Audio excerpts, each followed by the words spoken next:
एक गांव में एक किसान रहता था। उसने अपने खेत में फसल की बुनाई कर दी। उसी खेत में एक चिड़िया आकर अपना घोंसला बना दी। कुछ दिन बाद उस चिड़िया ने घोंसले में अंडे दिए। अंडे देने के कुछ दिन बाद उस अंडे से बच्चे निकल गए। धीरे धीरे उस किसान का फसल भी तैयार हो गया। अब फसल की कटाई का समय आ गया था। एक दिन किसान खेत में आया और बोला, मैं कल कुछ आदमियों को अपने खेत की कटाई के लिए कल भेज दूंगा, जो सारे फसल को काट कर मेरे घर ला देंगे।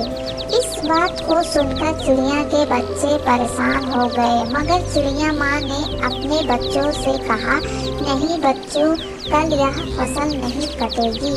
अगले दिन चिड़िया की बात सही हुई, फसल नहीं कटी। किसान फिर खेत में आया और उसने कहा, मैं अपने कुछ दोस्तों को कल भेज कर फसल को पक्का कटवा दूंगा। अब किसान की बातें सुनकर चिड़िया के बच्चे फिर डर गए और चिड़िया माँ से बोले, अब हमें खेत छोड़कर जाना पड़ेगा। चिड़िया माँ ने बोला, कोई बात नहीं, कल भी हमें खेत छोड़कर नहीं जाना पड़ेगा। अगले दिन उस किसान के दोस्त खेत की कटाई के लिए नहीं आए।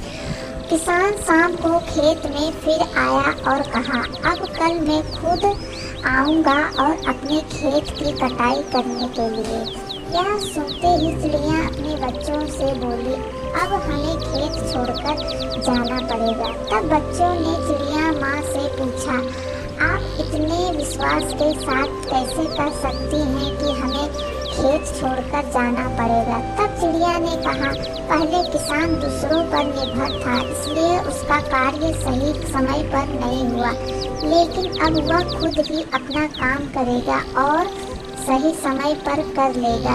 इस तरह से उसी रात चिड़िया और उसके बच्चे उस खेत को छोड़कर चले गए। दोस्तों, इस कहानी से हमें यही सीख मिलती है कि हमें अपना कार्य खुद ही करना चाहिए। दूसरों पर निर्भर रहकर हमें सिर्फ धोखा ही मिलता है।